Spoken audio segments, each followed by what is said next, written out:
राधे राधे सभी को। कैसे हैं आप सब? मैं अच्छी हूँ, आशा करती हूँ आप भी अच्छे होंगे, अपनी अपनी फैमिली के साथ खुश होंगे।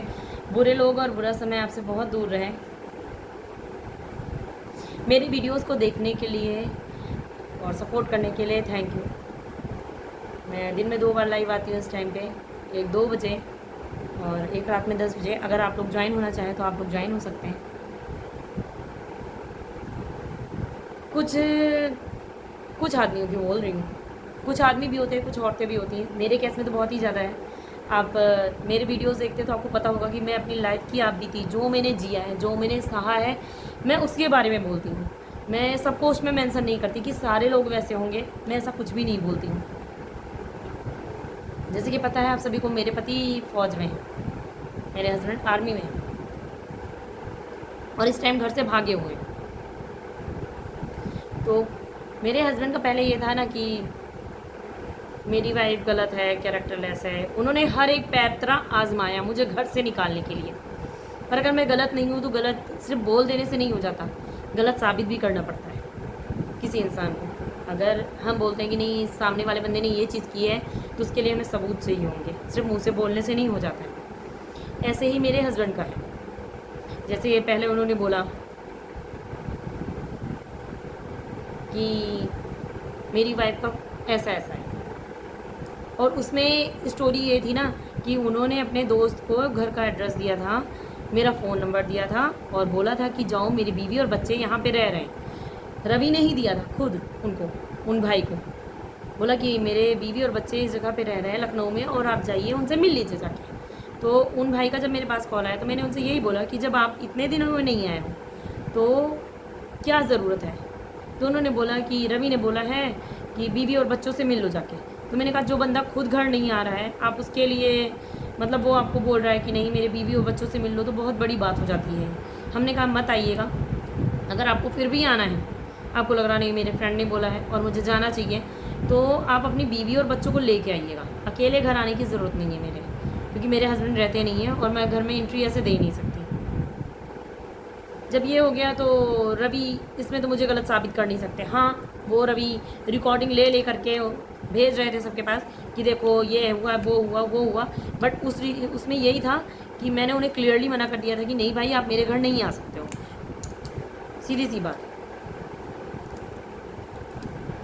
और रही उसकी बात, तो मैंने रवि से ये भी कही थी, अपने पति रविशंकर से, कि अगर तुमको लगता है कि नहीं मेरा कैरेक्टर ऐसा है, तो इंसान मिलता होगा, बात करता होगा किसी भी पर्सन से, तो मैं अपनी कॉल डिटेल निकाल के दिखा दूँगी कि मैं किसी से बात करती हूँ या नहीं करती हूँ। और रही घर आने की बात कि कोई घर आता है, तो उसके लिए भी ये ऑप्शन है कि घर के जो मतलब सोसाइटी है वहाँ से आप पूछ लेंगे तो लोगों आपको खुद ही समझ में आ जाएगा कि नहीं मैं सच बोल रही हूँ या झूठ बोल रही हूँ। मतलब मेरे लिए ये ज़्यादा कठिन काम नहीं है कि मैं अपने आप को सही साबित करूँ, क्योंकि मैंने गलत किया नहीं है। रवि को इस चीज़ में बहुत गुस्सा आई, बहुत गाली गलौज की उसने मेरे से। तो मैंने कहा गाली देने से कुछ भी हो जाता है? कुछ भी नहीं होता है, आप कितना भी बोल लो। जब मैं वो चीज़ हूँ नहीं तो आप साबित कैसे करोगे? क्योंकि लड़ाई में जब मर्द हारने लगता है ना, तो अपनी बीवी को वो सीधा बच्चलन ही बताएगा। बेशक सामने वाला बंदा कैरेक्टरलेस है, पर वो यही बोलेगा कि मेरी वाइफ कैरेक्टरलेस है। बट उसके लिए प्रूफ चाहिए होंगे। दोनों पक्ष में से कोई भी कैरेक्टरलेस होगा तो उसके लिए प्रूफ चाहिए होगा कि नहीं हाँ हमने गलत, मैं ये गलत है, बंदा गलत है, सामने वाला बीवी गलत है या पति गलत है। ये तो तब बात ख़त्म हो गई। फिर रवि के दोस्त परेशान कर रहे थे, उसका तो मैंने बोल ही दिया है कि नहीं सोसाइटी में आके परेशान कर रहे थे। फिर रवि ने कॉल करके अपने फ्रेंड्स को नंबर दिया मेरा, और लोगों से रात में 10-10 बजे, 10:30 बजे कॉल कराते थे, उसका भी मैंने पोस्ट किया। अभी है कि ये हो जाता है ना कि नहीं,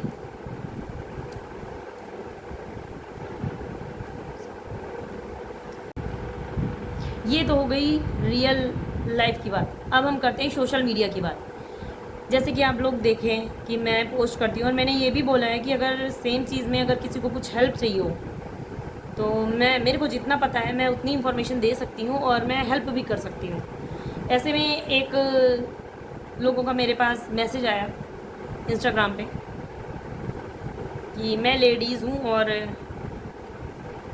नहीं, एक्चुअली उन्होंने पहले कमेंट में ही बोला, लाइव में बोला, लाइव में आके बोला उन्होंने कि मैं लेडीज़ हूँ और मुझे भी सेम प्रॉब्लम है, आप मेरी हेल्प कर दो, तो मैं आपसे बात करना चाहती हूँ, आप मुझे अपना नंबर दे दो। तो मैंने कहा मैं ऐसे किसी को भी नंबर नहीं देती, सॉरी सिस्टर।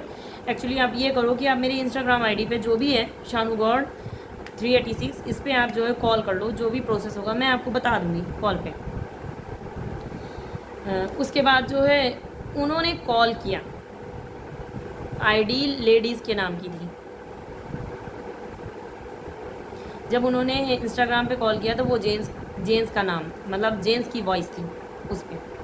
जब जेंट्स की वॉइस थी तो मैंने तुरंत काट के उस नंबर को ब्लॉक कर दिया, क्योंकि ये मुझे थोड़ा सा अजीब लगा कि जो इंसान लाइव में आके ये बोल रहा था कि नहीं मुझे प्रॉब्लम है, मेरी हेल्प कर दीजिए, मैं लेडीज़ हूँ, मैं दुखियारी हूँ, मेरे बच्चे हैं छोटे छोटे, पर मेरे हस्बैंड ने मुझे निकाल दिया है करके मायके भेज दिया है।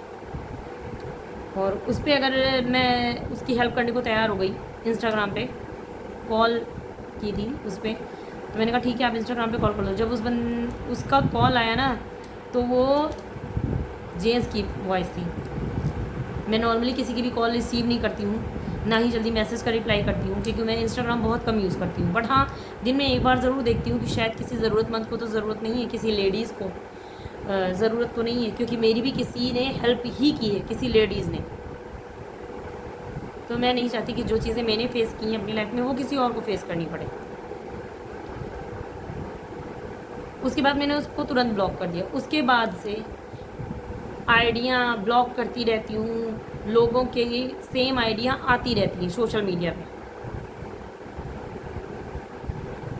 तो आप समझ सकते होंगे कि एक औरत को अगर वो बच्चलन नहीं है, कैरेक्टरलेस नहीं है, तो उसके घर वाले उसको बच्चलन साबित करने के लिए किस हद तक जा सकते हैं। और सोशल मीडिया पे आप लोग जो लोग मेरे लाइव में आते हैं, आप लोग देखते हो ना कि इतना टॉर्चर मेरे को सहना पड़ता है, तो आप लोग सिर्फ ये सोचो ना कि मेरे को रियल लाइफ में कितना फेस करना पड़ता होगा चीज़ों को, जो इतनी गंदगी यहाँ पे फैला सकते हैं। मैं एक आईडी ब्लॉक करती हूँ, तुरंत ही आ जाती है कि रवि से सुलह कर लो। अरे मेरी लाइफ है, मैंने सहा है, मैं क्यों सुलह कर लूँ। और जिसको इतना प्रॉब्लम है कि रवि अकेले लाइफ काटेंगे, तो लड़का फौज में है, कर दो अपनी बहन बेटी की शादी उससे, मेरे को कोई प्रॉब्लम नहीं है। मेरी जान छूटनी चाहिए, मेरे को बस अपने बच्चे के फ्यूचर के बारे में सोचना है।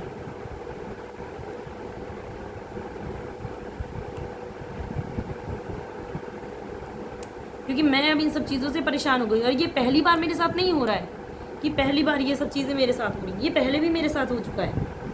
2017 में जब रवि ने मुझे निकाला था तभी सेम चीज़ें हो रही थी। लोग मेरा नंबर एक ऐसे ग्रुप में ऐड कर रखा था, शायद शख्स वर्कर ग्रुप रहा होगा, मेरे को नहीं पता उन लोगों को मेरा नंबर कैसे मिला, बट सेम प्रोसेस हो रहा था जैसे आजकल लाइव में होता है ना, आप लोग देखते हो, सेम वैसे ही मैसेज होते थे। उसकी वजह से मुझे डिप्रेशन हो गया था उस टाइम पे। तो ये लोग मुझे फिजिकली टॉर्चर नहीं कर पा रहे तो मेंटली टॉर्चर करते हैं आजकल, ताकि मेरी मानसिक स्थिति बिगड़ जाए, और जो चीज़ें मैं लड़ रही हूँ अपने हक के लिए वो मैं लड़ पाऊँ। तो एक औरत को बहुत कुछ सहना पड़ता है, बहुत कुछ झेलना पड़ता है, और जिस दलदल से वो निकलना चाहती है ना, इतना इजी नहीं होता कि वो उस जगह से निकल जाए आराम से। तो जो लोग भी बोल रहे हो कि नहीं आपको सोशल मीडिया पे नहीं आना चाहिए, मेरी मजबूरी थी, मुझे सोशल मीडिया पे आना पड़ा। मेरी शादी अभी की नहीं है, 2006 की है, और इस टाइम पे 2024 चल रहा है। अगर इतने साल बाद मैं सोशल मीडिया पे आई हूँ तो पानी यहाँ से लेके यहाँ तक चला गया, सर से ऊपर हो गया। और वो कहते हैं ना, अगर अब भी हम ना तैरे तो हम डूब के मर जाएंगे। तो जीने की इच्छा है मेरे अंदर, मैं जीना चाहती हूँ सुकून से, और अगर इसके लिए मुझे लड़ना पड़ा तो शायद गलत नहीं है। धन्यवाद।